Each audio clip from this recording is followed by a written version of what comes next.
আসসালামু আলাইকুম, welcome to my channel yummy food creation. গতদিন আমি আপনাদের সাথে হাফ পাউন্ডের চাটা কেকের বেস তৈরি করে দেখিয়েছি। আজকে এই হাফ পাউন্ডের চাটা কেক ডেকোরেশনের A to Z সব কিছু আপনাদের সাথে শেয়ার করব। প্রথমেই প্রতিটা কেক আমি 3 স্লাইস করে কেটে নিচ্ছি। আপনারা চাইলে এই কেকগুলো 4 ভাগেও ভাগ করে নিতে পারেন। এর মধ্যে থেকে 3টা কেক আমি ভ্যানিলা কেক তৈরি করব। তো ভ্যানিলা কেক তৈরির জন্য প্রথমেই বোর্ডের মধ্যে সামান্য পরিমাণে একটু ক্রিম নিয়ে নিচ্ছি। কেকের একটা স্লাইস দিয়ে এখন এর উপরে সুগার সিরাপ দিয়ে দিচ্ছি। সুগার সিরাপ দিয়ে দেওয়া হয়ে গেলে এখন এর উপরে দিয়ে দিচ্ছি হুইপড ক্রিম। প্যালেট নাইফের সাহায্যে ক্রিমটা খুব ভালোভাবে চারদিকে ছড়িয়ে দিচ্ছি। ক্রিমটা খুব ভালোভাবে দিয়ে দেওয়া হয়ে গেলে এখন এর উপরে দিয়ে দিচ্ছি হোয়াইট চকলেট গানাশ। গানাশটাকেও প্যালেট নাইফের সাহায্যে খুব ভালোভাবে চারদিকে ছড়িয়ে দিচ্ছি। একই রকমভাবে কেকের প্রতিটা লেয়ারে সুগার সিরাপ, হুইপড ক্রিম এবং হোয়াইট চকলেট গানাশ দিয়ে দিচ্ছি। এখন এই কেকের উপরের লেয়ারটাতেও খুব ভালোভাবে সুগার সিরাপ দিয়ে দিচ্ছি। অল্প পরিমাণে ক্রিম নিয়ে কেকের উপর এবং চার সাইড খুব ভালোভাবে কভার করে নিচ্ছি। অল্প পরিমাণে ক্রিম দিয়ে কভার করে কেকটাকে আমি 30 মিনিটের জন্য ফ্রিজে নর্মালে রেখে দেব। একই রকমভাবে 3টা কেকে আমি ডেকোরেশন করে নিচ্ছি। চতুর্থ কেকটাতে আমি সুগার সিরাপের পরিবর্তে রসমালাইয়ের রস দিয়ে দিচ্ছি। আর রসমালাইয়ের রসের সাথে আমি রসমালাইয়ের মধ্যে যে ছোট ছোট মিষ্টিগুলো থাকে সেই মিষ্টিগুলোও ভেঙে এর মধ্যে দিয়ে দিচ্ছি। এই কেকটাকে আমি রসমালাই ফ্লেভারে তৈরি করব। এখন এর উপরে দিয়ে দিচ্ছি হুইপড ক্রিম।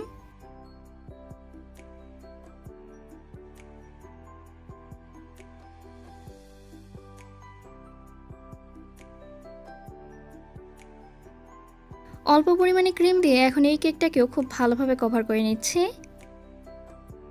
আর কভার করে নেওয়া হয়ে গেলে 30 মিনিটের জন্য ফ্রিজে নর্মালে রেখে দিচ্ছি। একটা কেক আমি সম্পূর্ণ সাদা রাখবো আর বাকি 3টা কেকে আমি কালার দেওয়া ক্রিম ব্যবহার করব। এখন একটা পাত্রে স্কাই ব্লু এবং লেমন ইয়েলো কালার একসাথে নিয়ে খুব ভালোভাবে মিশিয়ে নিচ্ছি। আমি এটা কিন্তু পুরোপুরি সবুজ করছি না, হালকা একটা সবুজ ভাবে এর মধ্যে চলে আসবে। অন্য একটা পাত্রে 2 ফোঁটা স্কাই ব্লু এবং 2 ফোঁটা পিঙ্ক কালার দিয়ে দিচ্ছি। এতে করে খুবই সফট একটা বেগুনি কালার চলে আসবে।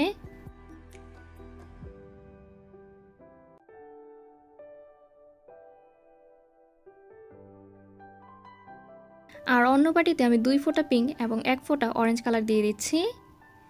এতে করে আমরা যেটাকে বাঙ্গি কালার বলি সেই কালারটা চলে আসবে।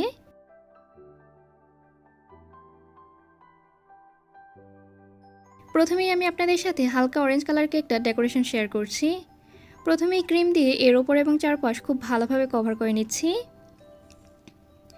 এখন একটা কেক স্ক্রাপারের সাহায্যে যতটা সম্ভব সমান করে নিচ্ছি।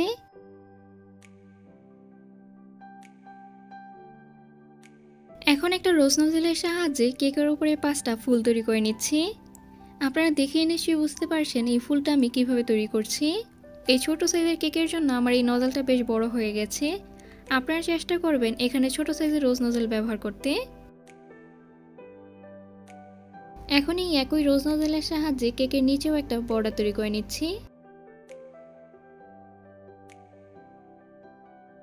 কিছুটা ক্রিমে আমি ট্রান্সের অয়েল বেস ব্ল্যাক কালার মিশিয়ে নিয়েছি। এখন একটা পাইপিং ব্যাগের সাহায্যে প্রতিটা ফুলের পাপড়িতে বর্ডার রেখে নিচ্ছি।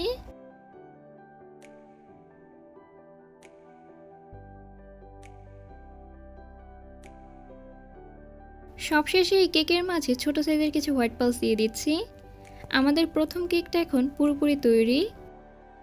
দ্বিতীয় কেকটা আমি সবুজ রঙের ক্রিম দিয়ে খুব ভালোভাবে কভার করে নিচ্ছি।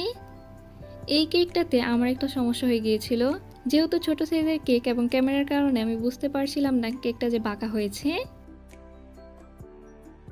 ক্রিমটা দিয়ে খুব ভালোভাবে কভার করে নেওয়া হয়ে গেলে এখন প্যালেট নাইফের সাহায্যে কেকের উপরে একটা দাগ কেটে নিচ্ছি। এতে করে কেকের মাঝে খুব সুন্দর একটা ডিজাইন তৈরি হবে।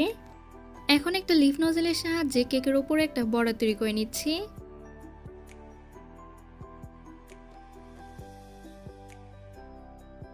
একই রকম ভাবে এই লিফ নজেলের সাহায্যে কেকের নিচেও একটা বর্ডার তৈরি করে নিচ্ছি।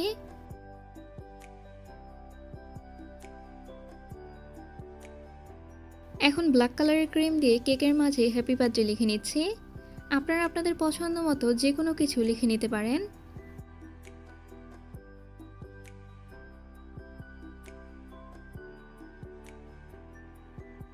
কিছুটা ক্রিমে আমি রেড মেনের পিঙ্ক কালার মিশিয়ে নিয়েছি। এখন 19 নম্বর স্টার নজলের সাহায্যে কেকের উপরে 5টা ফুল তৈরি করে নিচ্ছি।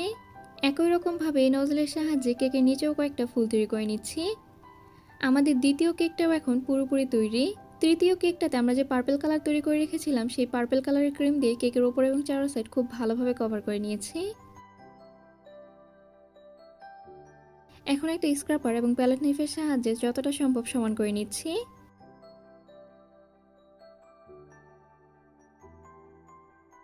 এখন 10 নম্বর রাইটিং নজলের সাহায্যে কেকের উপরে কিছু ফুল তৈরি করে নিচ্ছি। আপনারা চাইলে পাইপিং ব্যাগের সাহায্যেও কিন্তু এই ফুলগুলো তৈরি করে নিতে পারেন। আর এই ফুল তৈরি করা কিন্তু খুবই সহজ। এখন এই একই নজলের সাহায্যে কেকের নিচেও একটা বর্ডার তৈরি করে নিচ্ছি। কিছুটা ক্রিমে আমি লেমন ইয়েলো ফুড কালার মিশিয়ে নিয়েছি। এখন প্রতিটা ফুলের মাঝে এই লেমন ইয়েলো ফুড কালার দিয়ে ডট এঁকে নিচ্ছি। এখন এই কেকের মাঝেও ছোট সাইজের কিছু হোয়াইট পালস দিয়ে দিচ্ছি। সবশেষে এই কেকের মাঝে বেস্ট উইশেস লিখে নিচ্ছি। আমাদের তৃতীয় কেকটাও এখন পুরোপুরি তৈরি। সর্বশেষ কেকটা আমরা রসমালাই ফ্লেভারের তৈরি করেছিলাম।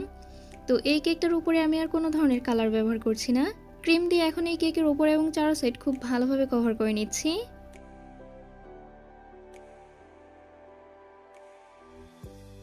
আর স্ক্রাপারের সাহায্যে এখন এই কেকটাও যতটা সম্ভব সমান করে নিচ্ছি।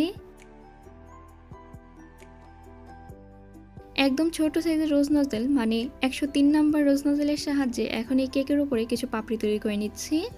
আর এই সম্পূর্ণ পাপড়িতেই আমি একটা ফুল তৈরি করব। আপনারা দেখেই নিশ্চয়ই বুঝতে পারছেন এই পাপড়ি আমি কিভাবে তৈরি করছি।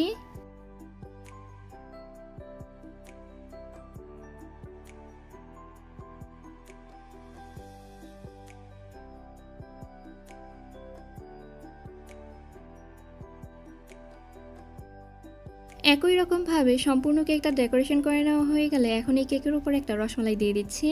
আর রসমালাইয়ের উপরে এডিবল গোল্ডেন সুগার লিফ দিয়ে দিচ্ছি। কেকের সাইডেও কিছু এডিবল গোল্ডেন ফয়েল লিফ দিয়ে দিচ্ছি। এখন এই কেকের উপরেও কিছু হোয়াইট পালস দিয়ে দিচ্ছি।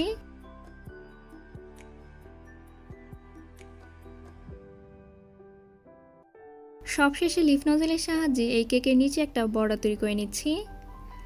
আমি আমার পছন্দ মতো সবগুলো কেক ডেকোরেশন করেছি। আপনারা আপনাদের পছন্দ মতো যেভাবে ভালো লাগে সেভাবে এই কেকগুলো ডেকোরেশন করে নিতে পারেন। আমাদের সবগুলো কেক এখন পুরোপুরি তৈরি। আমি আপনাদেরকে মেপেও দেখিয়ে দিচ্ছি আমার এই প্রতিটা কেক কতটুকু হয়েছে। আর আমি এখানে 6 ইঞ্চি সাইজের বোর্ড ব্যবহার করেছি। এই বোর্ডের ওজন কিন্তু খুব বেশি না, 17-18 গ্রামের মতো হবে।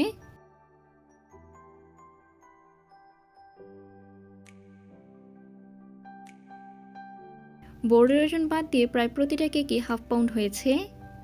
আর আমি যে রসমালাই কেকটা তৈরি করেছি এই কেকটা হাফ পাউন্ডের চেয়েও কিছুটা বেশি হয়েছে।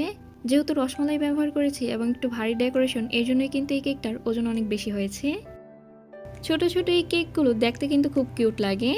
আর হাফ পাউন্ডের কেক নিয়ে আপনাদের অনেকের মনে অনেক প্রশ্ন ছিল। আমার গতদিন এবং আজকের ভিডিওতে ইনশাল্লাহ আপনাদের সব প্রশ্ন ক্লিয়ার হয়ে গেছে। আশা করি আমার আজকের এই সহজ হাফ পাউন্ড কেকের রেসিপি আপনাদের কাছে ভালো লেগেছে।